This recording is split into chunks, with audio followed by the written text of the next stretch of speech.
अस्सलाम वालेकुम।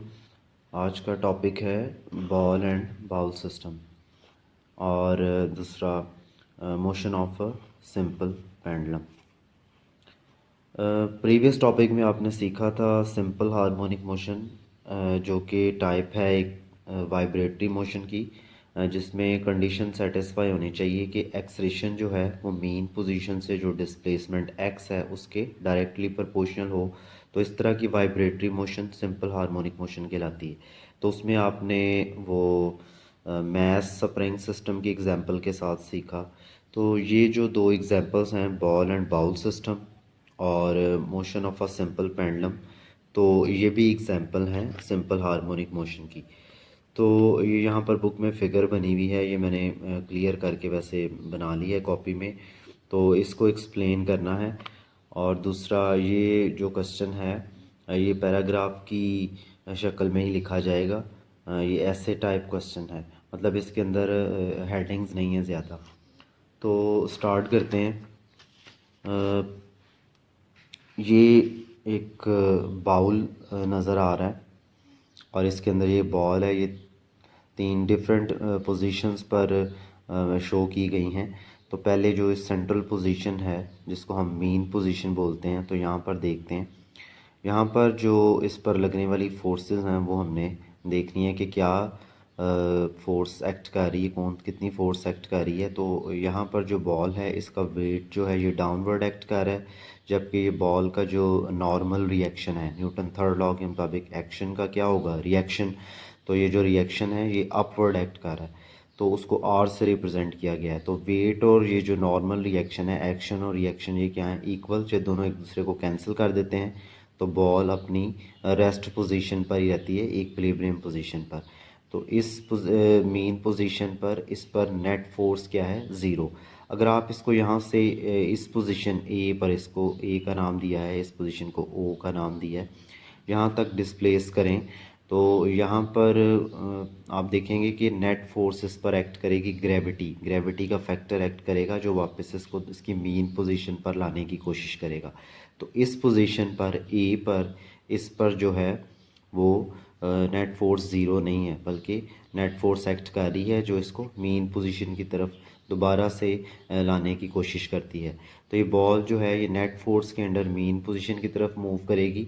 तो अगर हम आइडियल केस कंसिडर कर लें कि ये बॉल और बाउल के दरमियान किसी तरह की कोई फ्रिक्शन नहीं है, तो ये बॉल तेज़ी से नीचे गिरेगी, अपनी मेन पोजीशन पर आएगी और यहाँ पर रुक नहीं पाएगी, इनर्शियल प्रॉपर्टी शो करते हुए ये दोबारा दूसरी तरफ एक तीसरी पोजीशन पर पहुँच जाएगी जिसे बी का नाम दिया गया।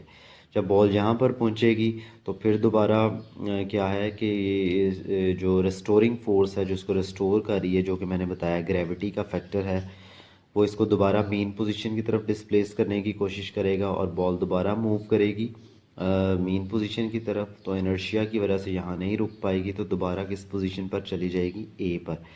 प्रैक्टिकली ऐसा तो नहीं होता कि वो दोबारा एक्चुअल पोजीशन ए पर ही जाए, क्योंकि फ्रिक्शन और ये जो इसके बॉल और बाउल के दरमियान फ्रिक्शन है या एयर रेजिस्टेंस है, उसकी वजह से इसकी हर दफ़ा पोजीशन जो है वो डिक्रीज़ करती जाती है, ए कम होती जाएगी, यहाँ से बी से भी इसी तरह। लेकिन हम क्योंकि आइडियल केस कंसीडर कर रहे हैं कि किसी तरह की कोई फ्रिक्शन नहीं है, तो ये बॉल क्या करना शुरू कर देगी, ए और बी के दरमियान वाइब्रेशन शुरू कर देगी।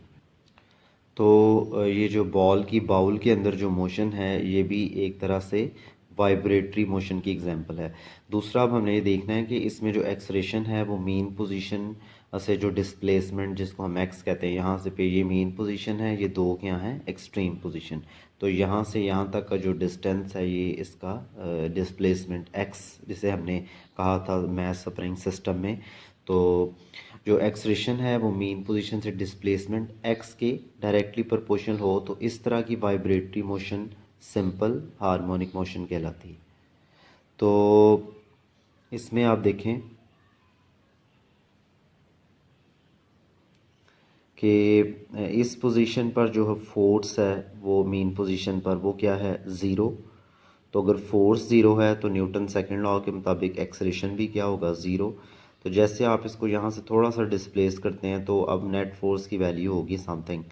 तो वो स्मॉल वैल्यू से इंक्रीज़ करते करते फोर्स की वैल्यू इस पोजीशन पर यानी मीन से मैक्सिमम डिस्प्लेसमेंट पर मैक्सिमम फोर्स होगी। तो इसका मतलब है फोर्स जो है वो डिस्प्लेसमेंट के भी डायरेक्टली प्रोपोर्शन है, जो सिंपल हार्मोनिक मोशन की डेफिनेशन में लिखा हुआ था। और दूसरा, अगर फोर्स मैक्सिमम है तो न्यूटन सेकंड लॉ के मुताबिक एक्सलेशन भी क्या होगा, मैक्सिमम। तो यहाँ पर भी वो कंडीशन जस्टिफाई हो रही है कि ये वाइब्रेटरी मोशन के दौरान जो फोर्स है वो जो एक्सेशन है वो फोर्स के डायरेक्टली प्रोपोर्शनल है, और जो फोर्स है वो मीन पोजीशन से डिस्प्लेसमेंट एक्स के भी डायरेक्टली प्रोपोर्शनल है। तो ये वाली जो वाइब्रेटरी मोशन है ये भी सिंपल हार्मोनिक मोशन की एग्जांपल है। इसके अलावा इसकी जो मीन पोजीशन है और दो एक्सट्रीम पोजीशन है उसमें हम चार चीज़ों का के बारे में डिस्कस करते हैं। वो जैसे मैंने मैथ स्प्रिंग सिस्टम में बताया था वो मैंने यहाँ पर लहदा से लिख लिया है। तो वो चार चीज़ें क्या हैं, वेलोसिटी है, काइनेटिक एनर्जी है, पोटेंशियल एनर्जी है और एक्सलेशन है। तो ये मैंने लिखा था मीन पोजीशन पर जो वेलोसिटी है वो क्या होती है, मैक्सिमम। तो जब आप देखें यहाँ पे बॉल को हम छोड़ेंगे तो वो बहुत तेज़ी से गिरेगी नीचे, और यहाँ पर आते उसकी स्पीड मुसलसल जो वेलोसिटी है वो क्या करेगी, इंक्रीज़ करेगी। यहाँ से जब वो दूसरी बी पोजीशन की तरफ जाएगी तो उसकी वेलोसिटी डिक्रीज़ करते करते ज़ीरो होगी। तो दोबारा वो जब नीचे गिरेगी तो फिर उसकी वेलोसिटी इंक्रीज़ करते करते यहाँ तक आते हैं मैक्सिमम, और फिर दोबारा मेन पोजीशन से अवे जाते हुए फिर डिक्रीज़ करते करते ज़ीरो होगी। तो इसका मतलब है कि ये जो मीन पोजीशन है यहाँ पर वेलोसिटी क्या होगी, मैक्सिमम। तो वेलोसिटी जो है ये मीन पोजीशन पर मैक्सिमम है और एक्सट्रीम पोजीशन पर क्या है, ज़ीरो। तो अगर वेलोसिटी मैक्सिमम है, जैसे मैंने कहा था काइनेटिक एनर्जी जो है ये वेलोसिटी पर डिपेंड करती है, फार्मूला के ई इक्वल्स टू 1/2mv²। तो वेलोसिटी मैक्सिमम है तो काइनेटिक एनर्जी मैक्सिमम है, और एक्सट्रीम पोजीशन पर काइनेटिक एनर्जी भी ज़ीरो है क्योंकि वेलोसिटी ज़ीरो है। और इसके बाद पोटेंशियल एनर्जी जो है, तो पोटेंशियल एनर्जी के बारे में अगर हम देखें तो यहाँ पर क्योंकि उसकी हाइट ही नहीं है, हाइट वो ज़ीरो पर है, तो पोटेंशियल एनर्जी का फार्मूला mg, एच है, एच ज़ीरो है तो पोटेंशियल एनर्जी ज़ीरो है। मीन पोजीशन पर पोटेंशियल एनर्जी ज़ीरो है। यहाँ पर जो बॉल है वो अपनी मैक्सिमम हाइट पर है, अगर यहाँ से यहाँ तक कंपेयर किया जाए तो ये मैक्सिमम हाइट पर है, यहाँ पर उसकी पोटेंशियल एनर्जी मैक्सिमम होगी। तो पता चला कि मीन पोजीशन पर जो है वो पोटेंशियल एनर्जी मीन पोजीशन पर क्या है, ज़ीरो, और एक्सट्रीम पोजीशन पर मैक्सिमम। और एक्सेलेरेशन के बारे में मैंने फिगर से डिस्कस कर दिया था कि एक्सेलेरेशन फोर्स पर डिपेंड करता है। तो जहाँ पर फोर्स मैक्सिमम है वहाँ पर एक्सेलेरेशन मैक्सिमम है यानी एक्सट्रीम पोजीशन पर, और मीन पोजीशन पर तो फोर्स नेट फोर्स ज़ीरो है तो एक्सेलेरेशन भी क्या है, ज़ीरो। इसके बाद नेक्स्ट एग्जांपल है motion of a simple pendulum. Simple pendulum असल में क्या होता है, the simple pendulum also exhibit SHM यानी simple harmonic motion. It consist of a small Bob of mass m suspended from the light string of length L fixed at the upper and. यहाँ तक pendulum की definition है। तो ये देखें, एक string है सिंपल सी और एक ये बॉब है और इसका मास m है, तो इसको L लेंथ की स्ट्रिंग के साथ हैंग किया गया है, सस्पेंड किया गया है। तो इस तरह का सिस्टम जो है सिंपल, ये सिंपल पेंडुलम कहलाता है। तो इसकी फिगर भी मैंने ज़रा क्लियर करके बड़ी करके ये पेज पर बना ली है। यहाँ पर आप देखें कि एक पेंडुलम है जो पहले इनिशियल उसकी पोजीशन मैंने शो की है ये। तो इसका जो पेंडुलम बॉब का जो मास है, इसका जो वेट होगा वो डाउनवर्ड एक्ट कर रहा है और स्ट्रिंग की टेंशन अपवर्ड। तो वेट और टेंशन एक दूसरे को कैंसिल कर देते हैं। तो यहाँ पर जो नेट फोर्स एक्ट कर रही है इस पोजीशन पर ये क्या है, ज़ीरो। तो ये इसकी मीन पोजीशन है। अगर आप पेंडुलम को यहाँ से बॉब को पकड़ के डिस्प्लेस करें नई पोजीशन जैसे ए कहा गया, यहाँ पर लेकर आएँ तो यहाँ पर जो है वो नेट फोर्स ज़ीरो नहीं है क्योंकि ग्रेविटी का फैक्टर इसको वापस मीन पोजीशन पर लाने की कोशिश करता है। तो अब हमने वो ज़रा डिटेल से डिस्कस करना है। तो वो जो फैक्टर इसको मीन पोजीशन पर लाने की कोशिश करता है वो है mg साइन थीटा। अब ये mg साइन थीटा कैसे आया, इसकी एक्सप्लेनेशन के लिए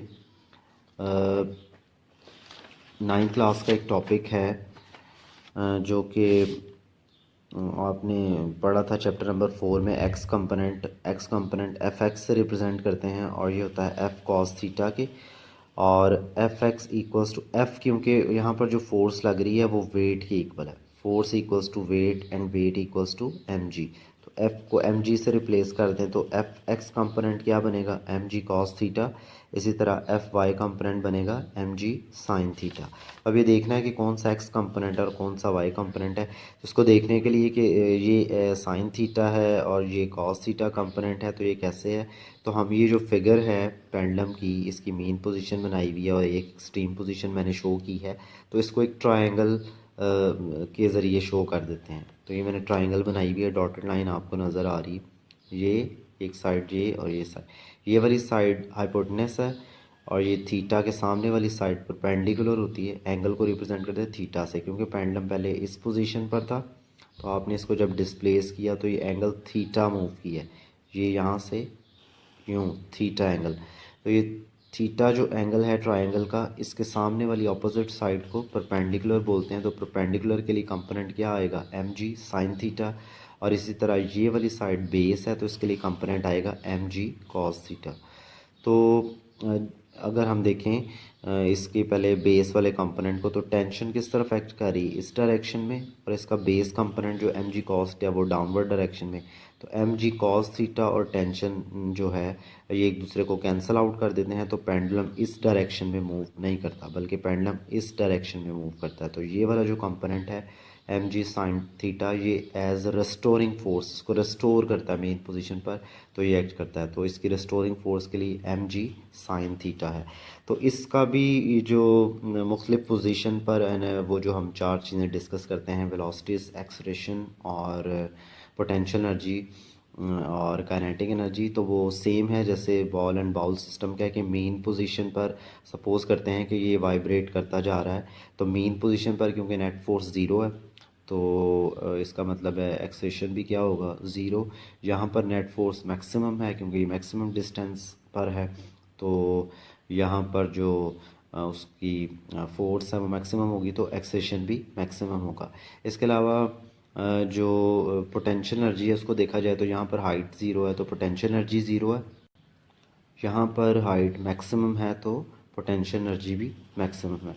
इसके अलावा वेलोसिटीज़ को देखने के लिए अगर हम इसकी मोशन को कंसीडर करें कि ये वाइब्रेट करता जा रहा है, एक आइडियल केस है, किसी तरह की ऑपोजिशन नहीं है, यानी एयर फ्रिक्शन नहीं है, पेंडुलम कंटिन्यूसली वाइब्रेट कर रहा है, तो पेंडुलम जब ए पोजीशन से ओ की तरफ आएगा तो ये वापस अपनी मेन पोजीशन पर आ रहा है, तो इसकी वेलोसिटी इंक्रीज़ करते करते मैक्सिमम होगी। तो वेलोसिटी यहाँ पर मैक्सिमम है तो काइनेटिक एनर्जी मैक्सिमम है। जब ये दूसरी एक्सट्रीम पोजीशन पर जाएगा तो इसकी वेलोसिटी डिक्रीज़ करते करते ज़ीरो होगी।